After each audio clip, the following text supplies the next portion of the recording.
A comment from a viewer on a recent video has prompted me to make this video. They were asking me if I had any tips for surviving your first month on YouTube. And I thought I have lots of thoughts on this. So I thought I would just throw together 20 random tips for not so much starting your YouTube channel as getting it going and getting it off the ground, and things to think about to get you off on the right track, to get off to the best start. Now, these are just the first 20 things that popped into my head and I quickly wrote them down. If you can think of anything else, add them to the comments because that will be really helpful to anybody else watching. But this is what I've come up with. All right, tip number 1, and this is going to seem so obvious, but look into the lens. See, I'm pointing at you. Right now, I'm looking at my face. I film on my camera and you can probably tell it's forward facing because of the quality of the picture. But I like it because I have a lot of hair. It does weird, quirky things. Habit makes me want to look at the lens. But this, I'm trying to demonstrate what it looks like if you're looking at your face. It's distracting, isn't it? I'm not looking at you, I'm looking to the side of you. Yeah, I will start looking at you now. Hi. But hopefully that's demonstrated what a difference that makes.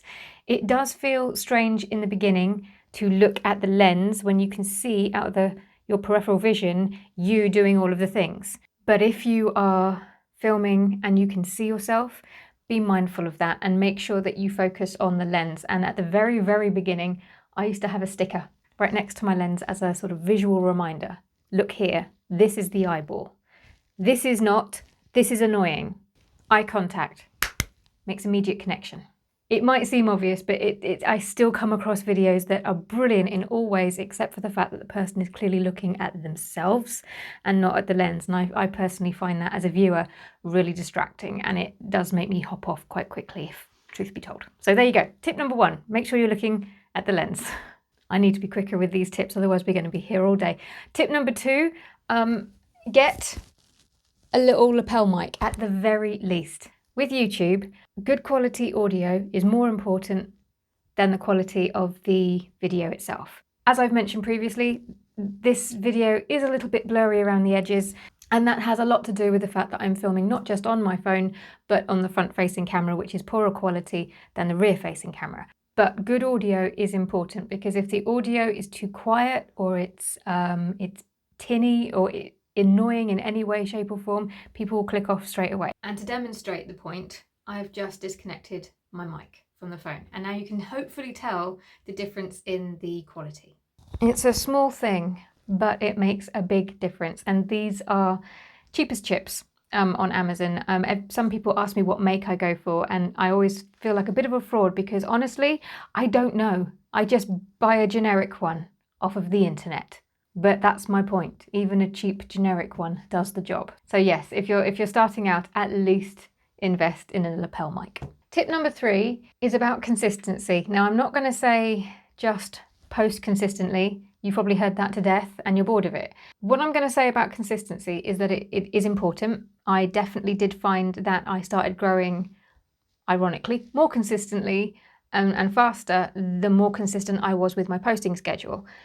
But the posting schedule has to fit you. So whatever level of consistency you can commit to, that's what you should be aiming for. At the beginning of my YouTube journey, the most that I could commit to was once every fortnight. And I was able to move up to once every week once I got quicker and more confident with it. Before that, it was every so often when I felt like it, and growth was more or less non-existent. Once I started doing it once a week, it was slow, but it was consistent and regular and all of the good things. And then it increased again once I went up to once a week. Just remember that life will life and you have other things going on, so you have to create space and room. So pick a schedule that is realistic. Tip number 4, and I've kind of alluded to this already, is that if you are filming on your phone, be aware that the front-facing camera is poorer quality than the rear-facing camera. If you are happy not being able to see your face and you can set yourself up so that you're in frame and in focus before you sit down to record, then you can do it rear-facing and the picture will just be a little bit crisper and better quality. If, like me, you cannot be trusted with that level of detail, front-facing is fine, but just be aware that you will lose a little bit of that picture quality. but this is where lighting will come in. Now, I'm not a professional by any stretch of the imagination, but even I can make use of a bit of lighting. I've got a window at the other end of my office and a window here, which I have purposefully moved out of the frame here because it was oversaturating everything. And if I look just to the side, my camera starts to stress out trying to find the white balance. It's the contrast between all of the white going on here and then the dark of my hair and stuff. It has a bit of a hissy fit. So you just want to make sure that you don't look too dark and you don't look too washed out. I've been sat here before where it's been raining, so it was really overcast and dark. So I had to film a video in the darkness. And then on the opposite end of the scale, I've made videos where the window was to the side of me and the light coming in just made my face washed out and it was just not oversaturated. That's the wrong phrase. Forgive me if I've already said that. I simply mean when the video brightness is too bright and it just makes you look like you're either standing directly under a lamp or you're a ghost. Okay, I've already lost count of the tips, but the next one is to go into this knowing that YouTube is work. It doesn't always feel like it at the beginning. Enjoy that. There are a lot of skills that you need to have in order to create videos and get them up and do it consistently. And I did not have hardly any of them when I started. And I would argue that I still don't have hardly any of them. But I'm scrappy and I'm managing to get it done somehow.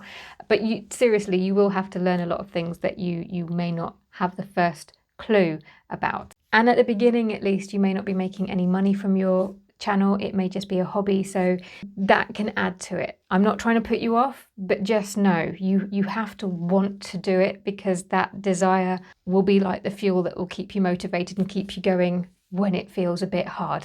Okay, we're getting into the kind of YouTube-y-esque stuff now. You need to know what kind of viewer that you're trying to attract, which again sounds annoyingly vague, but it is so important because of the way that the YouTube algorithm works. If you try and do too many things and you just sort of throw spaghetti at the wall, you're going to confuse the heck out of the algorithm and it won't know who your videos are for. This is why people constantly say niche down, niche down, niche down. But I'm jumping ahead. I'm talking about knowing the person, the kind of person, your ideal viewer. So I appreciate that if that piece of advice has got any of you eye rolling, I know, I get it, I do get it. But one thing I have learned is that it constantly keeps coming back to that. It's not something that you start your channel with and then it's just magically done. In fact, it's the sort of thing that you can start your channel with, knowing who you're trying to talk to, and you can forget and drift away from it, and I'm guilty of that. So right now, although I would consider myself not new at YouTube anymore, I'm having to go back to square one and think about my ideal viewer, if you will. The tip is to know who you are trying to talk to, which links nicely to the next tip, which is pick a niche. I know. I said you don't have to pick a niche. Well, you have to pick a kind of a theme. Now I'm going to tell you a little story that I told to my channel members recently when we spoke about this. And that is when I started posting more consistently every 2 weeks, I had two very different niches on this channel. There was the small business stuff like I do now, and then there was gardening. And the two didn't go well together. I mean, I had people turning up for the business stuff who had no interest in potatoes. And then vice versa. I had people come for the gardening content, but who weren't here for the business content. I realized I had to choose one or the other. And also gardening was my go-to hobby to relax. And it was starting to feel like a job and I didn't like that. So I decided to keep the gardening for myself and go with the business stuff. And surprise, surprise, the channel started to take off because the algorithm figured out what I was about. Do you need to pick a niche? Absolutely not. You can post whatever the heck you want when you want to. But if you want to grow your channel, you're going to have to be a bit more strategic with it. And yeah, picking a niche, that is going to be part of it.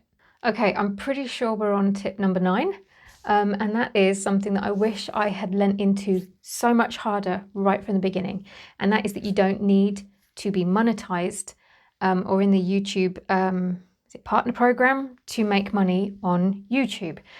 And the reason why I'm talking about money is, let's be honest, most of us come to YouTube with that goal in mind, or with it being an income stream of sorts, or at the very least to promote an existing business. And also personally, I think if you're going to put so much time and effort into a platform, there has to be something in it for you. That's just my personal opinion. I got monetized quicker than I expected. I had looked at my growth and I had worked out that if I continued with that, I would be monetized within a year. So that would have been a year being unpaid. Thanks to the 2020/2021 nonsense, when everybody was at home and everybody was online, I actually got there a lot faster.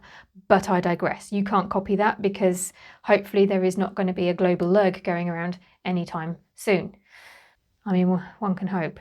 Don't get me wrong, being monetized definitely helps. But I have seen niches that people thought would not be profitable be really profitable, not because of the ad revenue, but because of other opportunities like affiliate marketing or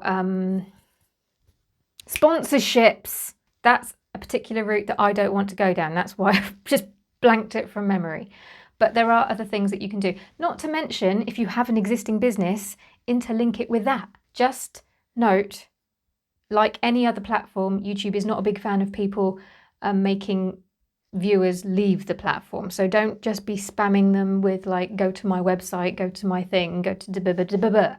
And as another little top tip, I suppose, you can link shops to YouTube as well. I am going to be linking my Shopify website to this here channel just as soon as I can got some project bags and other stuff that you can see on the wall.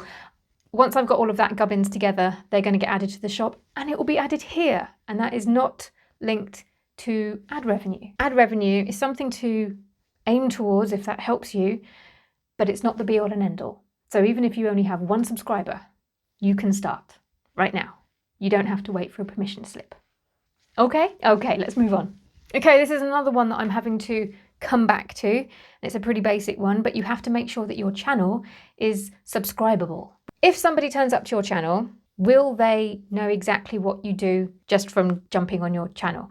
I personally don't think mine is very good. Believe it or not, that's actually had a bit of attention in the last week or so. It looked worse before. People just need to rock up to your channel and go, they do this. It's mainly visual. So anything where you can have a picture, that's what will come into play with this. So your banner, your user pic, and your thumbnails. One piece of advice that I see a lot for new YouTubers is SEO and tags. I have posted videos without any tags whatsoever, and they have done as well, in some cases better, than the ones with tags. And the reason being is that Google is just very sophisticated, and they don't need that meta stuff to know what your video is about. They know every word that you say in your video. They can look at the images and they can see what's in the image. I've made a video before and I've said that if there was a horse in the background, they would be able to tell that there is a horse in the background. That is how sophisticated their system is. So they don't need to rely on our input to know what a video is about. It can help. So, if it's there, fill it in, but it's not the be all and end all. Okay, I had to do a tip about shorts because they're a big thing. The thing is that dependent on what you're going to do videos about, they can actually be a help, but they can also be a hindrance. I'm currently testing them out and I'm finding them to be a bit of both. The simple reason is that the audiences can be two separate audiences. The thing that I'm personally noticing about shorts is that the audience is very different. They do bring in subscribers, but they tend to disappear just as quickly as they come in. It's helping with views, but that doesn't necessarily mean anything. It's not changing my revenue, and I'm not completely convinced that they are helping the channel long term.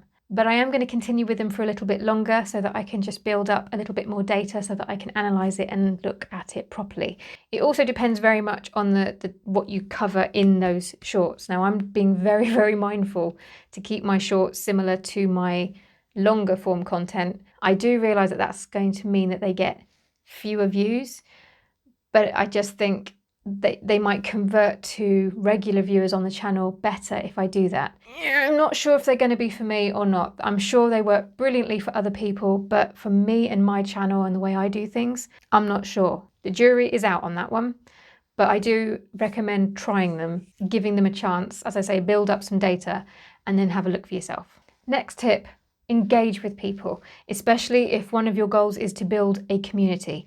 I see so many people just ignoring people in the comments, and I'm thinking, they've watched your video. They've taken time out of their day to write you a comment, which in this age of instant gratification, to me, is huge. So I do try to respond to as many comments as I possibly can. There are comments that I ignore, which brings me to the next tip. YouTube gives you tools to manage negative comments. Make use of them, especially if that is something that has been holding you back from posting videos on YouTube. Personally, I've found that YouTube is the best platform out there in terms of giving you the stuff that you need to control your comment section and to just moderate it so that it is a safe space for everybody.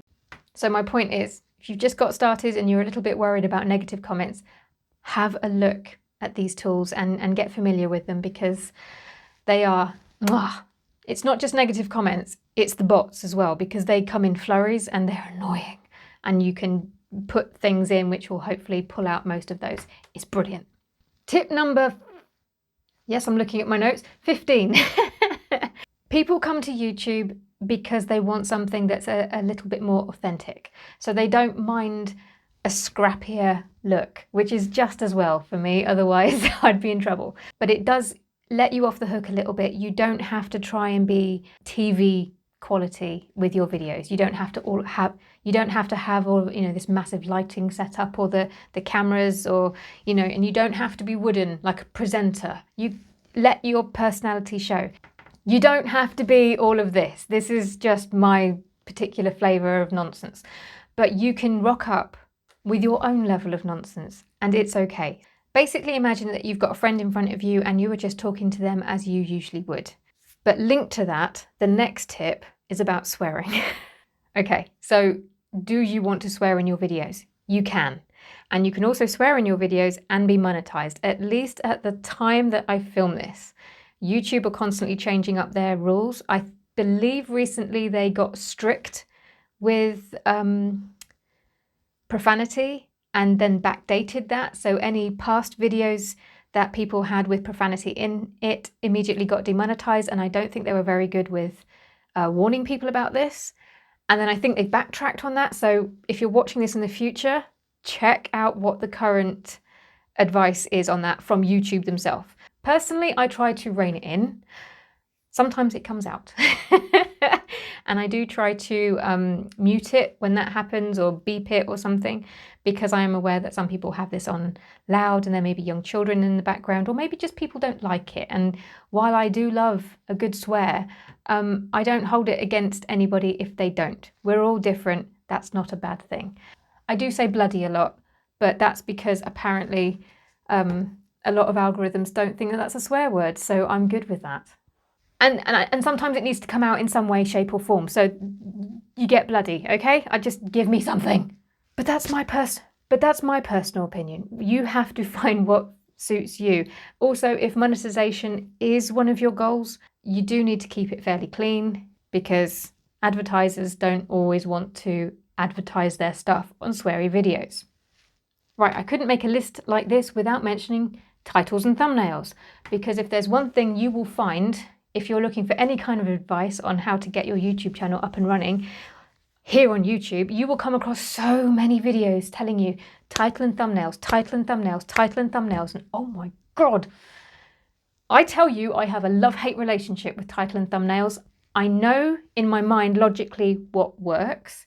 It's not always what I want to do though. Ha! And there is also advice going out that you have to think about your title and thumbnail before you sit down and film. I tell you, I've tried. I cannot do that. I can come up with a working title, but I don't think I have ever sat down with a thumbnail in mind. My brain just doesn't work that way. And you will come across at some point someone in a video telling you to think of the thumbnail first. If you can do that, by all means go ahead. I can't. I've tried. So I come up with title, video, and the thumbnail comes afterwards. I do some of the YouTube-y voguing. I do try to make it look a little bit more natural by taking a screenshot from the video, because I feel like that's a bit more, I hate the word authentic, but that's what I mean. The thumbnail is at least something that they will get in the video. It's not just me voguing. Regardless of which way around you do it, you will do better, your videos will do better, if you do give your thumbnails and titles a little bit of attention. Do you remember earlier I mentioned skill sets that you will have to learn? Those. But don't worry about being rubbish with it, because it's a work in progress and no one expects you to get it all off the bat. 2 years in, I'm still not sure what I'm doing. The best I can. That's what I'm doing, the best I can. Done is better than perfect. Okay, we're nearly there. Another tip, scripting. Now, I don't script my videos. I know, it's shocking. What I do, especially with videos like this, because we would never get through it if I didn't, is I will do bullet points of the important things that I want to remember to talk about. Because, good grief, I need something to help me stay on track. Because I derail all the time. I bring it up because you might feel better just talking to the camera as is. You might feel better scripting out word for word, or you might feel better just having some bullet points and just talking and then referring back to them, talking and referring back to them. That is how I do it, but I've tried both. Natural disaster, but give it a go and just see what works. And again, like I said in the previous tip, nobody expects you to have it all down right from the start. You do need to feel comfortable. That's also key. Which brings me nicely to tip number 19. We're nearly there. Energy. Oh, good God. This is kind of where I have a natural advantage, I feel, because I have energy most of the time. But I can tell you on those days when I don't, to say that it's work wouldn't quite be accurate enough. Okay, so we've all heard that BS about the camera adding 10 pounds. Don't come at me, I don't want to hear it. Well, the camera takes away a certain amount of your energy. And I find this a lot when I'm tired as well, because often my face will settle into this and then I'd look really grumpy and my voice goes down a notch and it doesn't really change. And then I go back to edit it and it's like, oh no. And I'm going to be honest, most of the time I leave it, because if I didn't have the energy to do it right the first time, I'm not going to have the energy to redo it. Yes, I know, not everybody would agree with that. But remember, YouTube is not my only job. I also have a shop. Got there in the end. There's a lot to do, but I have found a few things that help me out with this. Number one, if I'm going to film, I have to film in the morning when my energy is at its highest. Caffeine helps. But also, so does blasting some of my favourite songs just beforehand. And if the video is a very lengthy one, having a bit of a break in between and just kind of charging my battery up a little bit more. I don't usually do really lengthy videos. This one is becoming one. But for the most part, they tend to be around 10, 12 minutes. And I usually film from anywhere from like 15 to 20, and then it gets edited down that far. And to bring us finally to the last tip, and that would be the editing. I can't give you any practical editing tips because editing, again, I think my skill set is pretty basic. But as a general rule, I tend to edit with pacing in mind. So I'm taking out any pauses, anything where I'm usually saying, which I do a lot and I can't seem to stop myself. Sometimes they stay in, but for the most part, I'm trying to just keep the conversation going. I know someone's going to ask me this in the comments, so I'm just going to tell you now. I use Wondershare Filmora to edit my videos. I can't remember why I chose them. I think I was looking for affordable editing software that was good, and this came up in a few videos and articles that I found, and I like it. Other people use things like, is it Premiere Pro? I don't know. You'll have to have a look. But that's what I use and I like it. But if you wanted my thoughts on editing, it would be to just focus on the pacing and use that as a gauge when you're editing. That's literally what I do. I really enjoyed making this video, so I wanted to say thank you to Weird is the Best for asking the question and planting the seed in my head to make the video. So Thanks for letting me waffle on for however long this video turns out to be. And if you're still on the fence over whether or not to start up a YouTube channel, give this video a watch because I talk more on it there. And at the beginning, I accidentally demonstrate again just how important good audio is.